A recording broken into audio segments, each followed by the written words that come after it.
back for game 5. My hand is close enough that I think it is a keep, although a hand like this has a pretty high likelihood of just breaking and getting crushed.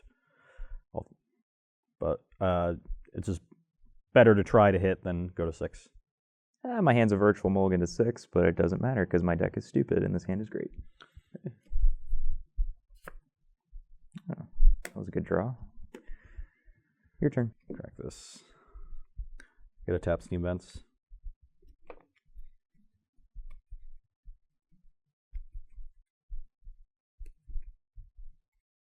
Hadn't even really thought about the fact that this card can help with this in more ways than one, so it's pretty nice too.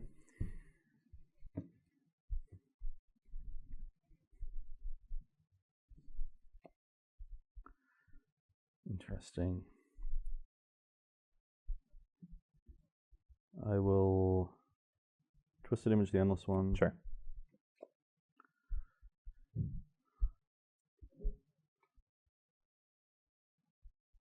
And I'm at 19. Yep.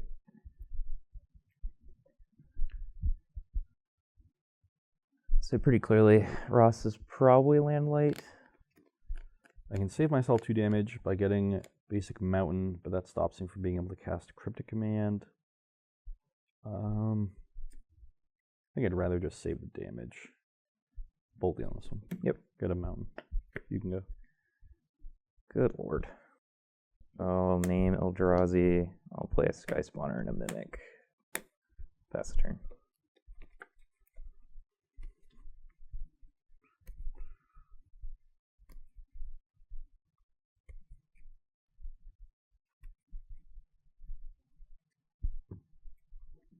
I'm at 18. Yep.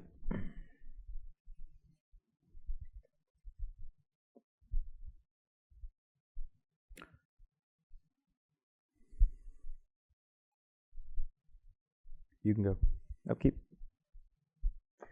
Draw. Right. Tap that. File aggregate.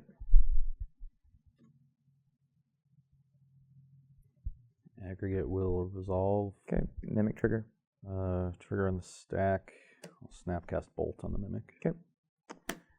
And I will attack for 2. You go to 16. Your turn.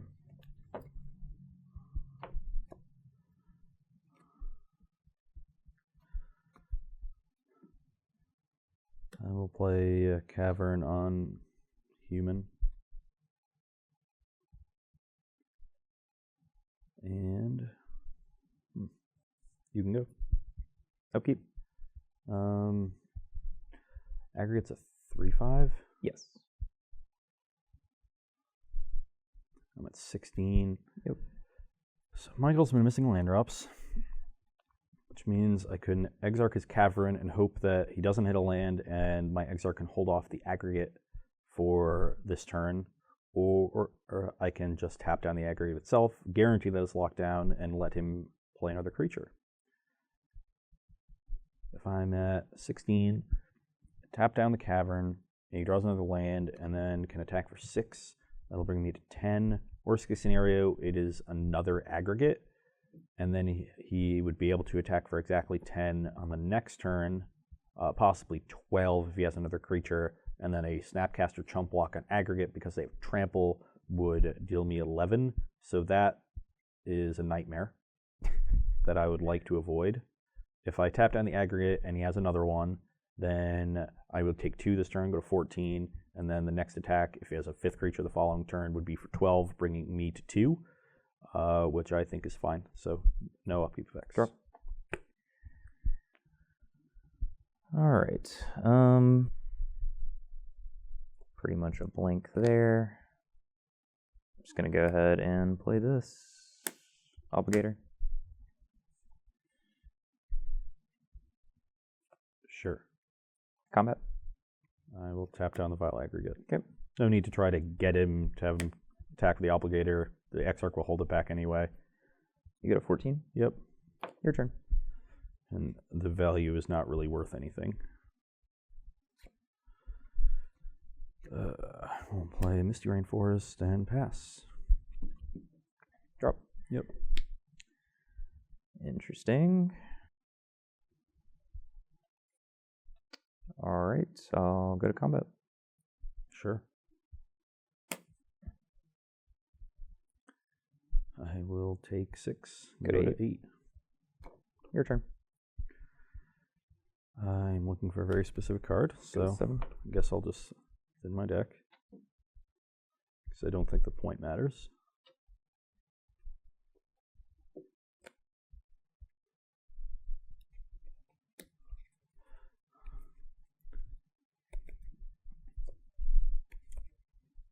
I'm also going to need that land to fight through any potential dismembers, so if I have to spend the point, then might as well spend it now.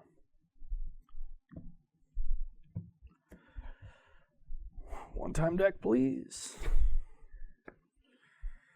Well, that is interesting. I will play Misty Rainforest. Yep. And pass the turn.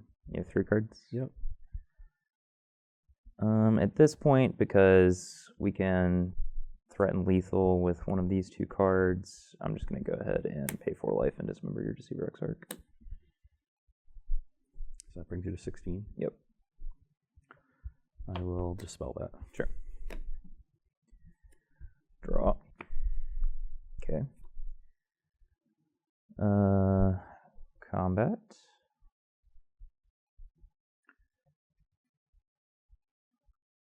Sure.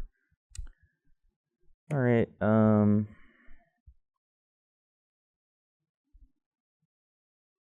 Let's see. Attacking with everything doesn't really accomplish anything. Deceiver Exarch will just eat the Obligator. If I attack with absolutely everything, I'm still not presenting lethal. So just same attack as before. This is for 6? Yep, for 6.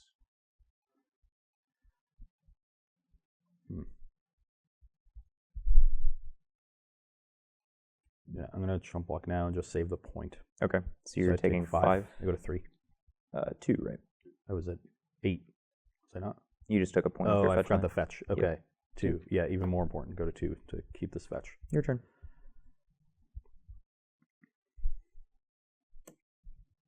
So you should crack. Yeah, okay. Yeah, I'll crack on. I'll keep. Yep. Go to 1. Okay. I checked both times. The twin wasn't there. So you're just dead unless you... I guess you could draw Cryptic Command. Yes, I could do that. Yeah. Just 4 unplayables in my hand. Doesn't matter. Bunch of mopey creatures just mopping me up. Draw for turn. You dead? Go. Ooh. Ooh. All right. Combat step. Tap your team, draw a card. Wow. Wow. All right. Post-combat, I will sacrifice this. Play a Thought-Knot Seer that is uncounterable.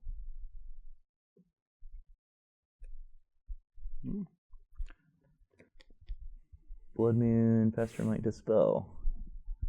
I guess the only thing that could come close to mattering is the Pestermite, so I'll take that. Yeah. Your turn. Did we do it? I could still draw a Snapcaster. Yeah, that's true. I just flip it. Man, my deck is so fair. Just the old mulligan to 2, just an Eye of Ugin, and a Cavern of Souls against the world. All right, back here for the conclusion of our Versus series, Blue Red Eldrazi versus Splinter Twin. Yeah, I won a lot of games today, and I'm just kind of sad about it. Yeah, a couple of the games could have gone either way, and I think the matchup's a little closer than the result that we had, but not enough to make me comfortable living in an Eldrazi world. Yeah, it's kind of incredible that like several of the games I just like played some creatures and killed you, even though you're a turn 4 combo deck. Yeah, I mean that's how some decks previously, when Twin was in Modern, would just win if they just don't find the combo pieces in time. Then a bunch of mopey creatures will eventually get them. Yeah, but usually the mopey creatures aren't like powered up by Ancient Tomb and City of Traders, essentially. Yeah, well, that's sort of the idea with Eldrazi, or the problem is that those games that are games that Twin is likely favored in don't happen that often, and that's the bottom line for the Eldrazi deck. In the other decks you're playing, you're either applying a lot of pressure and have a Dismember, a Stubborn Denial, or two of them backing that pressure up, or you just have so much pressure you race me. You can just win on turn 3 or 4 anyway, if your draw is explosive enough. So given that like you're extremely favored at the top end of your draws and still have a reasonable chance of winning games at the bottom end of your draws, it makes the matchup good overall and makes Eldrazi just seem busted, which it is. Yeah, so obviously, like, this isn't a perfect representation of how this matchup would play out if both decks were legal and modern because of some small card choices, but Splinter Twin had some Blood Moons. I didn't have as many Spellskites or Dismembers as I probably would have. But yeah, like you said, it just seemed like whenever I was doing my thing, my deck was just much better than yours. Yeah, well, it turns out Ancient Tomb is a powerful Magic card. Yeah. Eldrazi Temple is sometimes so much better than that. I mean, the card for sure. sometimes it taps for 4 that's what I meant. Sorry. Ivugan sometimes taps for just 4 mana if you play 2 spells on a given turn. If you're playing one of the versions that has Urborg and can tap for a 5th mana on a turn. I mean, I've spent a lot of time playing Gaia's Cradle. Let me tell you, when you have a legendary land that taps for 5 mana, you just play 4 of them and are glad when R&D lets you play with them. Yeah, anytime Ivugan lets you free roll like a 2/2 Endless One or an Eldrazi Mimic when you draw them randomly and like you're still able to curve out, like just it's kind of unbelievable. It is. It's just not. Yeah, it's not reasonable. So, like, I mean, every single time that Magic has been broken in the past, it's typically been broken mana. Yeah, Caw-Blade might be the lone exception, and that deck just had the absolute best things. Yeah. That we've ever seen assembled in a standard deck. But every other deck is just broken mana. Affinity is artifact lands, which essentially tap for 2 in combination with the Affinity mechanic. Like the Academy deck, if you're going way back in the day, just Tolarian Academy. Once again, a land that taps for 5 mana. Like Cascade with Bloodbraid Elf, Phyrexian mana with Delver. Like, where you just can't give us free spells. Yeah, things that are free are just inherently problematic. Yeah, or discounted by 5 is essentially the same thing as free. Yeah, well, I mean when you're playing like your random limited rares and your eternal formats, like yeah, but they're modern all-stars when they cost 3 less mana. It's 3 mana 5/5s that tap things and make additional creatures. 3 mana 7/7s, yeah. Have haste and trample are pretty good Magic cards. Yeah. So the experiment was what were we even trying to prove? We were just trying to prove either way. I don't know. I don't want to call this a bust. If it leads to Eldrazi getting banned, then I'll be happy. Yeah, I think the takeaway here is that even in this extremely small sample size, unbanning Twin wouldn't be enough, I feel like. Is that how you feel? Yeah, I doubt it. The deck is likely fundamentally broken, and it's due to just having way too many lands that tap for too much mana. Yeah, I think at the end of the day, when you can play essentially a 2 mana 4/4 that breaks up your opponent's curve or their combo piece or whatever the best element of their hand is, it's just too powerful. And the creatures are too cheap and apply too much pressure. Too good. Yep. Yeah. There's not much more to say. Mm-hmm. That's deck's stupid. Why didn't we play it at the Pro Tour? We're really dumb. Anything else to add? I mean, you went 8-2 and constructed with Zoo, so that was nice. Yeah, I mean, I'm not complaining about my own result. Rather, I'm just commiserating with the fact that we're really stupid. Yeah, well, that's just something I've had to live with. I've come to terms with it. 26 years of it. 27. Oh, my bad. I'm sorry. I guess that was a sore subject. Anyways, as Ross slowly goes towards his midlife crisis, let's get the Corvette. Let's go ahead and get off that subject. Yeah, Blue-Red Eldrazi and by extension, all the Eldrazi are extremely powerful. I think it was cool that Wizards was able to successfully enable the format to show off all the cool new toys. But no, those weren't the cards that were getting shown off. It's Eldrazi Temple that was getting shown off. Yeah, that's a 5-year-old card. I don't know. I mean, when was the last time that like a great first pick common was the card that won the Pro Tour in an Eternal format? Like I can't even think of something like that happening in recent memory. Lightning Bolt was really good in M11 draft. Yeah, sure, but that's kind of like draft. I don't even think it was in M11. But that's like a cop-out answer. This is just it's just a creature that like it's a very good creature in limited, and it's the backbone of this eternal. Not the back. That's the point. It's not the backbone of the deck is the lands. You're just playing creatures that have 2 colorless in their casting cost and have Eldrazi in the type line. Sure. And it basically doesn't matter what the rest of the text box on the cards is, as long as they are reasonably powered at their stated mana cost. And reasonably powered means draft powered, but like they're not the centerpiece of the deck. As you can see, the most popular version of the deck didn't play things like Eldrazi Sky Spawner and Obligator, and they still played all the Mythic Rares because Mythic Rares are great. Yeah, but I don't think you're going to see Reality Smasher in Modern anytime soon if they ban Eldrazi Temple or Ivugan, for that matter. Sure, I agree. Maybe if they only ban one of them, it might be like a fringe deck, because Thought on Seer and Reality Smasher are actually good cards. Mm-hmm. But you're certainly not going to see any Eldrazi Sky Spawners. I can tell you that. But it's just so cool that it happened. Is it? I mean, it is for like 2 days. Sure. I'm kind of over it now. Yeah, I'm also over it. I guess we're jaded enough. We certainly are jaded enough. But I'm done with this. Yeah, get it out of here. When's the next ban restricted announcement? Hopefully tomorrow. It's like 3 months, right? Yeah, they happen at every set release. Yeah, just get it out of here. It's stupid. Yeah. Nobody wants to play with these cards. No one. All right. Well, hopefully we're done with this nonsense. We are off this week. Yep, we're off this week for the SCG tour. But on the following week, February 20th, we'll be back in Louisville with Matthias Hunt and Ryan Overturf for their second time out. They were great in the first time. I thought they had really great chemistry between the two of them, joking a lot in the booth, so it should be a good time. Cool. Yeah, I was playing that tournament, so I haven't really gotten to go back and watch them yet because I was busy preparing for the Pro Tour, but you were at home. You checked them out. They did a good job. That's awesome. They'll be back, and they'll be commentating some Modern. I wonder what's going to perform well. Do you have any thoughts on that, Ross? Well, I probably wouldn't register Blue-Red Splinter Twin. We can start there. That's probably a bad idea. I don't think I would do that. The Eldrazi matchup just isn't quite there. Yeah. Everything else, you'll be fine. But yeah, I'd probably register some Eldrazi creatures. And, so in all seriousness, some $800 Ivugans by that point. I mean, we're harping on the fact that this deck is broken. I believe firmly it is broken. If you were not going to play Eldrazi, what do you think the best deck to play is? Well, if in the next 2 weeks we see a rise in the blue-red version of the deck relative to the colorless version that Channel played, you could conceivably beat them with a fast combo deck and hope to beat their hate after board. Mm-hmm. Something like Storm. Or like Infect would be reasonable if they don't have Chalice. Yep. Or Ratchet Bomb in the main deck. You could beat a couple Dismembers pretty easily with the Infect deck. I thought Zoo was also good. I don't know how Zoo would perform because this deck can go off the ground pretty well. So that deck might not be a good choice moving forward. Burn is probably fine as well, non-interactive. You can get in a little chip shot damage with their creatures early if they don't have a really strong start.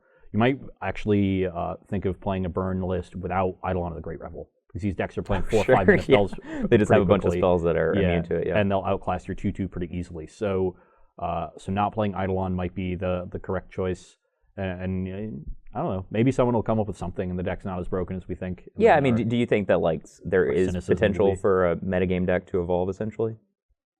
There always is. I remember back in the Callblade days, there were people that tuned various vampires lists to beat Callblade. I guess I was one of those guys. So if you had success during that era, you can imagine something similar happening here. I don't think Manic Vandaling Batterskull is really comparable to dealing with 8 lands that tap for 2 mana. When Batterskull comes out on turn 3, it's basically the same thing. Turn 3 Reality Smasher, turn 3 Batterskull. Whatever. Yeah, theirs was backed up by Jace. Do you have Jace in your deck? No. Yeah, and you don't have Preordain means you just never mulligan. Your hands are always perfect. Look, I was just playing the deck on Moto and it was cheap. Jace's were like $100. Yeah, I mean, Jason Chung got 10th place with a Blue Moon deck that looked pretty interesting, and I believe that he stated that he actively wanted to play against the Eldrazi deck, so maybe that's a route that you can take. But I think generally speaking, if the answer is just to play your turn 4 deck and hope that you're faster than Eldrazi, that's not the best plan. Yeah. I don't know if you've heard the phrase, if it ain't broke, don't fix it. Well, in Magic, it's if it is broke, don't fix it. It's broke. You mean you should fix it, right? I don't understand the phrase. No. If it's broke, you fix it, right? No, that's what Wizards does. As players, we just play the broken deck. Okay. we have a different role to play. All right. Well, yeah. I think that's all for this week. Yep. Our souls have been crushed by the Eldrazi overlords. The Zendikarians have lost. All is hopeless. But yeah. If you're watching this on YouTube, like, comment, share below. Tell us how much you hate Eldrazi. Tell us how much money you've made off of Ayavugans and Eldrazi temples. Just let us know the full range of your feelings regarding the subject. But thanks for watching, guys.